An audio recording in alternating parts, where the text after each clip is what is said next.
Hello, and welcome back to another episode of Become One Living. I'm Dan Boysitz, here with my wife, Jo, and today we're talking about pranayama. Let's see, it's one of the limbs of yoga, pranayama. Jo, if I asked you, what's the difference between yoga asana and other types of exercise, what would that be? Well, my friends, that would be breathing. The breath.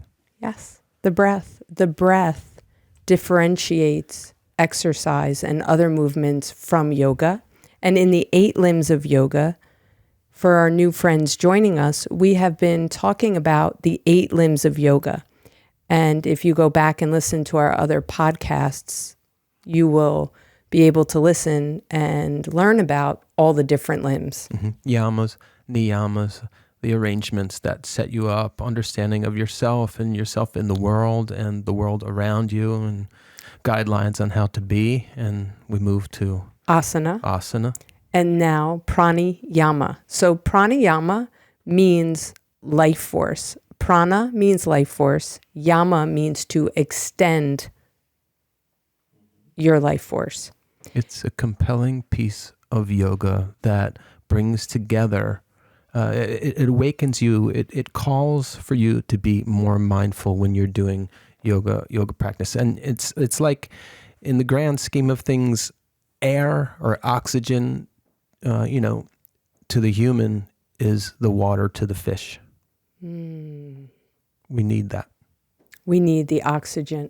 We need the breath. Absolutely. When I think about the system of yoga and the 8 limbs of yoga, we started at a gross level, an external level.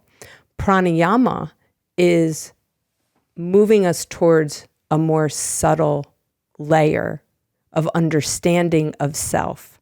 And we cannot understand our true nature, our nature in a more easeful place, or our nature in calmness, because most of us are stressed. Mm-hmm. Mm-hmm. Now, because of this stress, the stress impacts our breathing. If we get on our yoga mat and we breathe like we normally breathe, we're actually inducing a stress response. Mm-hmm. If the breath isn't used as a focal point, we're not using it to learn more about ourselves. Mm-hmm. And now we're removing the goal of yoga, which is to know ourselves. Mm-hmm. So the breath is also so important because we live in stressful times. Right. And knowing yourself would require you to become more, how would I say that? Prefrontal. So to self-realize or be self-aware requires you to get out of the limbic part of the brain. Yes, the limbic brain is the middle of the brain. And in the middle of the brain we can call it a prehistoric, or some call it reptilian brain, where it's wired for safe and unsafe. That's about it. It's wired to keep us alive. And with all the technology and all the information and all the hustle and the bustle going on in our world now, we're inundated with information. We don't realize how much stress we're actually under. That alters our breathing. And when the limbic system kicks in, it actually creates a shallow breathing. Mm-hmm. And shallow breath stresses the nervous system out because you're altering with shallow breath the ratio of oxygen to carbon dioxide running through your bloodstream. If you breathe shallow, there's going to be more carbon dioxide running through your bloodstream, so less oxygen. So just that alone will stress out your system. How you get to shallow breathing is other stressors, right? Deadlines, responsibilities, work, and it's not all negative things that stress the body out. If you were to hike way up high into the mountains to an elevation, the thin air is going to be stressing your body out, right? So it's not talking about like, yes, there's plenty of things that are stressful in life, but it's not exclusively like what we're focused on. We're really trying to get to the point of pranayama is bringing awareness to your breath within yoga asana, because the lofty goal of samadhi, or lesser than that, the ability to meditate, or lesser than that, the ability to concentrate. We need to get these tools in order to start to make our way towards those loftier goals. Absolutely. It starts in the body. We have to know ourselves within our body. But if we're not using the breath and the movement, we lose that potential of going deeper inside. The breath starts and the movement follows. In yoga, we'll see, or I have seen over years, people moving quickly, and the breath is not in sync with the movement. What happens is the body's moving and the breath is following that. Instead, we want the breath to be initiated first. Let the breath start like a flow, and then we step into the current of the breath. Yeah. So the last 5 years or so, I've witnessed asana be hijacked to be understood essentially as yoga as being an exercise.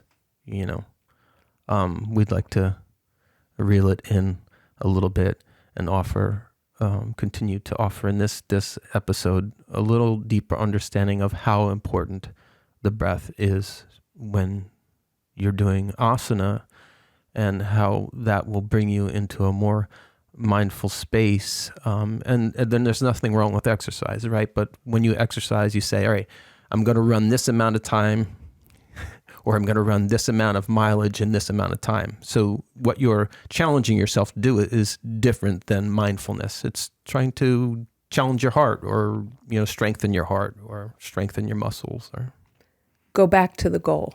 There's a framework of yoga. The 8 limbs are a logical, clear framework that bring you more in touch with yourself. And the self before stuff happened to you, the stuff before the stress, before the injuries, before the dis-ease, before the programming that we've learned. Emotional programming can stress you out, right? From early on. Programming from our families and different things we're told to do or not to do can stress us out. It's essentially guiding you away from your true nature. Yes. With the breath also, we want to use the breath in yoga to calm the nervous system down so we can inhabit our body. But also when stressful things happen, we can control our breathing or guide our breathing back to calmness. Sure. A simple challenge I've found that was offered to me was just simply making your exhales just any bit longer than your inhale will help to begin to bring calm to your nervous system. Yes. Right. So if you're moving your body and focusing on the breath, you can be moving your body and be calm. Yes.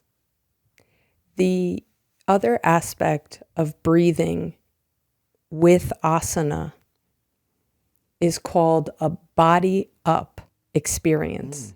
And body up means when you're moving your body and breathing, you actually communicate to your brain and tell your brain, if Jody is moving easefully and her breath is a little longer and slower, she must be safe right now. Your brain's getting that message. Yes. And now I go into a relaxation state, rest and digest, we call it, or down regulation, which means I'm no longer experiencing the stress response. And the stress response can be dilated pupils, higher heart rate, higher blood pressure. lack of digestion, something that is missed in a stress response, digestion shuts off almost automatically when we're in fight or flight. You don't need to be digesting your food when somebody is coming to hurt you, or when you feel threatened. You wouldn't stand there and say, excuse me, I need to digest my food. Just give me 20. The body says, what's more important? Let me get Jody safe. So by yoga with breath, we can tell our bodies that we are safe just through longer breath. This is important, my friends. I want to share. I don't want you starting, if you breathe 3 beats, meaning inhale 1 Mississippi, inhale 2 Mississippi, inhale 3. Or we sometimes go 1 ohm, 2 ohm, 3 ohm. Okay? If you count your breaths and you only breathe 3 on the in, 3 on the out, don't go to 8. 8 can re-traumatize or stress out a body. It's too much all at once. Go to 4, then go to 5. The goal is pranayama is actually a practice. It is something that needs to be done repeatedly to stretch the lungs out, because our lungs actually shrink and almost they get dehydrated and they lose lubrication from the lack of breathing. So to go from 3 to 8, which I have tried, I'm one of those, or I was one of those. You went for it. Yeah, I was one of those type A yogis. If I'm going to Did you pass meditate, out? I'm going to breathe. Oh yeah, I was at the ashram. I'm sitting cross-legged. It's You 4 fell a.m. over? Yes. I fell back and so I hit somebody. Thank God I didn't hit my head. And the person was like, oh my God, you all right? And I sat back up and I'm like, I got this. I'm going to get this right. And I thought. The old days. Yes, that was the old days. And what I realized in that whole experience, the gift was, what was I even trying to do? Here I am trying to get the breath right. The breath is an experience. The breath is the music to your soul. When we're in yoga, and if you follow your breath in and out, that's the music to follow. That music leads you home to yourself, not out to what the pose looks like, or I'm sure all my friends listening have heard this line, the final expression of the pose. Nobody cares what your pose looks like. No, this is sweet. You just are introducing the idea of, pratyahara, or drawing in rather than being distracted by outward, whether it's a smell or other sound, even if it's not music, it could be the fire truck going by, really loud noise, not allowing or concentrating inward rather than being distracted by those types of things. Before we even get there, we have to use the breath to start to prepare us for when there's nothing there. Let me explain. The body is gross, it's dense, it's thick. Versus our spirit. Versus our breath. Versus our breath. Yeah, definitely our spirit. My husband loves to go right to spirit and soul. He's such a soul man. I'm trying to keep him here with us so we can stay on topic. Stay with me, Dan. He's in the ethers sometimes. But I want to come back to this, so you have this body, this big, dense skin suit. Bones that you live in this whole time you're on this planet. The breath initiates the movement. The breath is life. That's prana. When your breath moves, oxygenates your body. Within the oxygen, the blood flows better. The synovial fluid, the cerebral spinal fluid. If we can get in touch with our breath is the most gross, subtle thing. I don't know if that makes sense. That makes perfect sense. Well, maybe to our friends, it might seem tricky. What I mean is energy.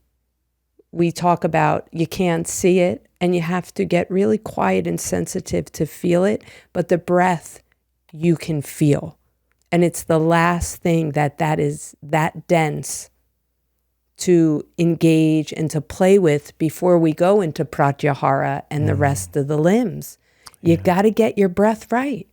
Yeah, that symbolism of Krishna and the flute, allowing the breath to move through you as the instrument, and learning how it moves your rib cage, and learning how deep you can breathe and how full of lung capacity you can get and achieve, and how nourishing that is.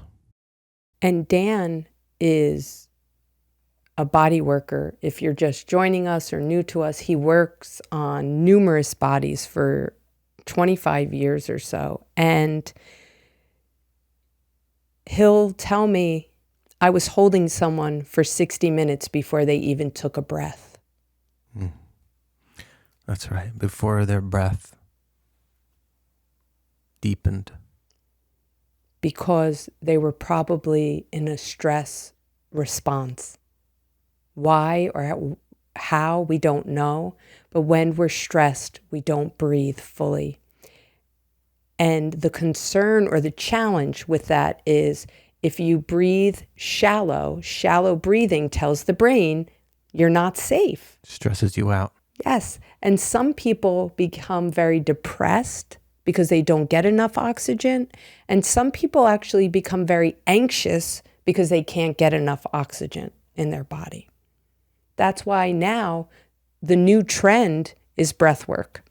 It's such a trend. And it could be kind of dangerous to, I know, my friends, people are not going to like when I shared some of these things. Well, they don't like when you share about asana either, because it's like you really have to get in the game and do it regularly to start to have enough experience with your own body to deepen that. Yes, that's it. That's all I was going to say is we want a quick fix. People go into something and it feels good, but it's cathartic.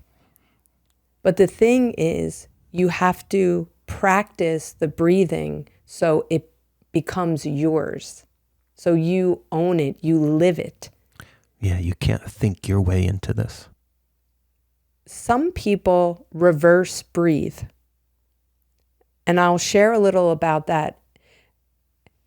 For all my friends listening, take a deep breath in. Take a deep breath in. And notice what happened to your body. When you inhaled, did your chest lift? Did your belly pull in? Notice. So try it again. Just take a nice deep breath in. And notice if you pulled up. If you pulled up, that's called reverse breathing.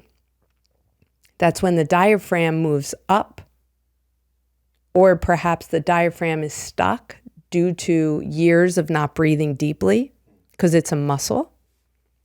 And the psoas are hip flexors. These muscles called the hip flexors, they attach into our inner groin, our inner thigh, and goes all the way up into our spine. Where our diaphragm connects into our spine is where our hip flexors are. Yeah, the hip flexors share fibers with the diaphragm, as do all of the visceral organs share fibers with the diaphragm. Wow. That's how important. Yes. So breathing then, reverse breathing or lack of breath impacts communication to your organs and can tighten your hip flexors. Yeah. And tight hip flexors from sitting can pull on the diaphragm and decrease your ability to take a full breath in. And if you are being challenged with your breath and finding that you have short breath, what I witness is people say, I'm anxious, I feel anxious all the time. But that's not truly who they are, and that's not truly their demeanor, and it's not truly their personality. If they could get connected with the idea of deepening their breath on a regular basis, they will find that they're not the anxious person that they're witnessing or experiencing or perceiving that they are in a moment of being in high stress. So it's yoga and the breath work with asana is a great tool and doorway into beginning to get to know yourself and bring some balance to a very stressful, what could be a stressful life. Pranayama regulates the impulses of the nervous system so that you can build a capacity to stay focused and to return to balance. So pranayama regulates the nervous system. I think of it as a tonic. And when you are moving and doing asana and the breath is moving with it, it becomes a dance, not a dance in a way of moving on your breath. Not what has become to be known as vinyasa. Yes, not inhale, exhale, not that. It could be a choppier transition, but if you're breathing with that transition, you're doing yoga. This concept of flow in yoga, or it has to be graceful or smooth, I'm not sure where that came in. Yeah. Well, I mean, I love your classes when you teach, and it could be like 3 couplings of poses, and with exploration and mindfulness to the breath, you've got a wonderful, a class, but you've got a wonderful practice that gets you all you need if you're going to really be with it. Yes. You don't need to do a lot. No, you don't need to do a lot. And that's why your breath is one aspect in yoga that is the most overlooked. There's not that much emphasis. Sometimes there's emphasis on ujjayi, on this type of breath. That's what we'll share about ujjayi at one point. But staying just on breath in general, the breath is, to me, more important than the asana. Because if I'm only doing asana, I'm in my head and I'm trying to get it right. But once I add the breath in with the focus, I'm feeling my way in. And if we can feel our way into a pose with our breath, we can feel restriction, softness, awareness. We can feel things that we can't think. And if we start to feel something different, Dan, then maybe we get insight that our life could be different. Then you're doing yoga. Yes. I mean, you're making me think of, people are racing to get to yoga class. If you find that you're squeezing it in, maybe rethink it. If you're on a mission to do more than 3 classes a week, let's say, but you're rushing there and you've got plans after the class, maybe not do that. maybe try to find one class that really suits your schedule, that you can show up a little bit early and you can not rush out, because it's like not something that is squeezed in. If you really want to enjoy or get to appreciate or get to know the fuller, the depth that this practice can bring to you. Mindfulness breathing in yoga creates a pause. And in that pause, there's a slowing down. That's when the aha moments come in. If you get on your mat and you do your practice like you live your life, you ain't never going to change. You will continually repeat the cycles you're in. I don't want to assume your cycle's bad, but I've had bad cycles. Habits, addictions, whatever you would like to call them. But when we're in them and momentum or the momentum of life happens, we can't see clearly. The breath is a quick way, a tapas, a fire, a burning, a quick way to clear the mind. is to work the breath. Deep breath in, deep breath out. Do that just a few times, and now you get to see clearly. The goal is to see clearly. And we cannot do that if we're rushing and if our breath is secondary and the asana is more important. The breath also helps you to sustain the pose, to build stamina in the uncomfortability. So if you're not breathing or holding some poses and trying to breathe through the pose, with the pose, you're not building sustainability, which is not going to add to your capacity to regulate stress. You'll keep living that same loop and that same cycle. So the breath and just a little slowing down, not much, but enough to make the breath more important than the movement, or else you're doing exercise. Right. Don't worry about jumping up and jumping back. Don't worry about perfecting crow. Unless that's where you are. Unless that's where you are. Yeah. Right? With breath, we go past, like Dan just did a little while ago, right? If you're just listening or joining us, my husband, we're talking about breath and he's already on the soul. But that's what happens in yoga. You take a yoga class and the teacher says, oh, we're doing crow. It's your second class. We bypass the progression. There is a progression in yoga. That's why it's called a practice. And if any of you have ever done something that you wanted to learn, you probably know this already. You cannot skip steps because there'll be holes in what you're learning. You can't say, I want this, I'm just going to go there, and think that you've mastered something. You have to do the progression. And the progression is, are you even in your body? Okay, no, maybe yes. All right, now that I'm making friends with my body, where is your breath? That is your life force. If you learn how to use your breath, you can calm your heart rate, you can lower your blood pressure, you can increase digestion and absorption.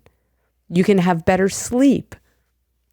The benefits are endless because of the oxygen in our body. Our body longs for oxygen, and oxygen is life. That's why it's called prana. And if you're not breathing, perhaps maybe you're afraid to take in life because you feel overwhelmed. It could be that simple. Sure. I mean, it's a perfect moment just to revisit the breath to a human is the water to the fish. I mean, we take it for granted, but when you're little or when you're stressed out, when somebody scares you, the very first thing that you do is you go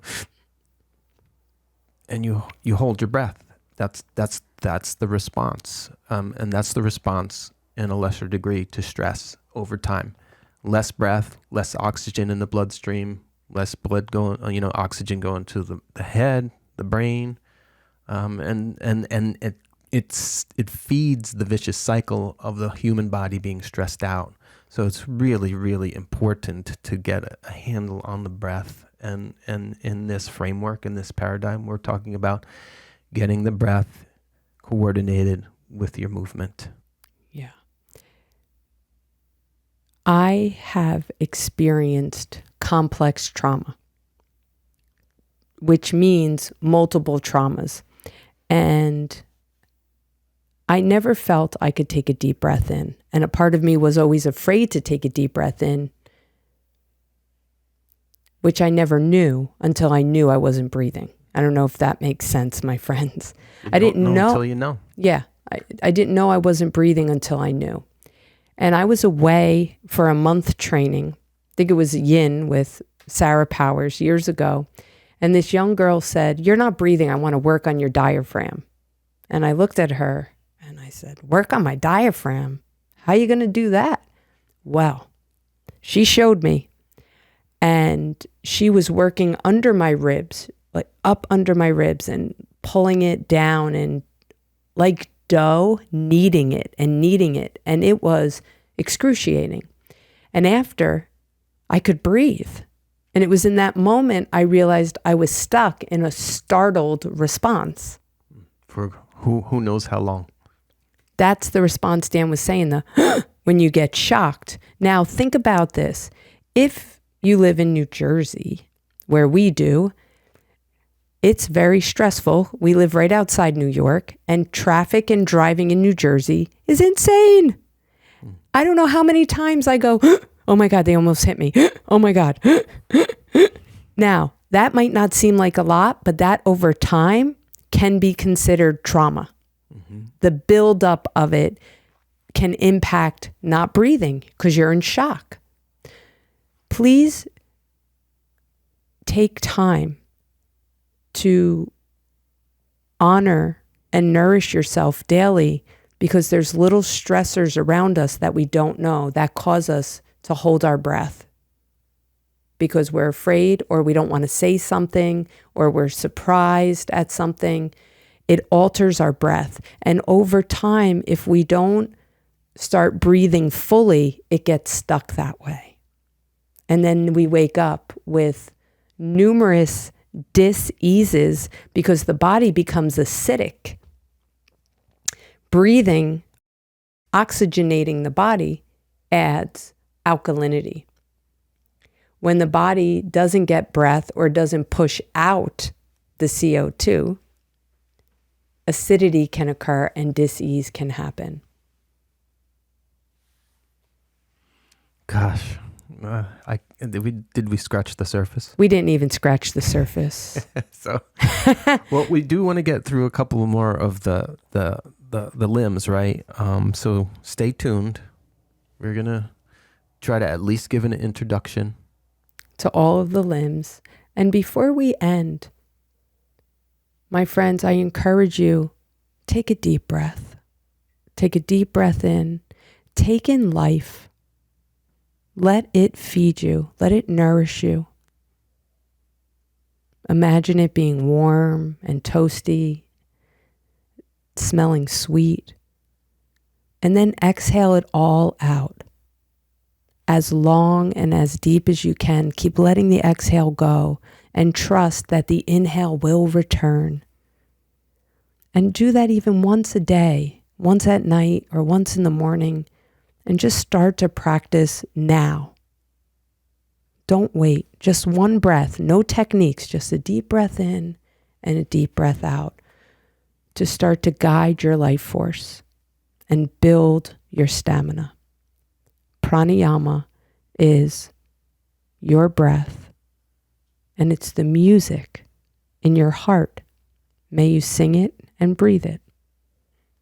Thank you so much for joining us today. You can find us at Become One Living on Instagram.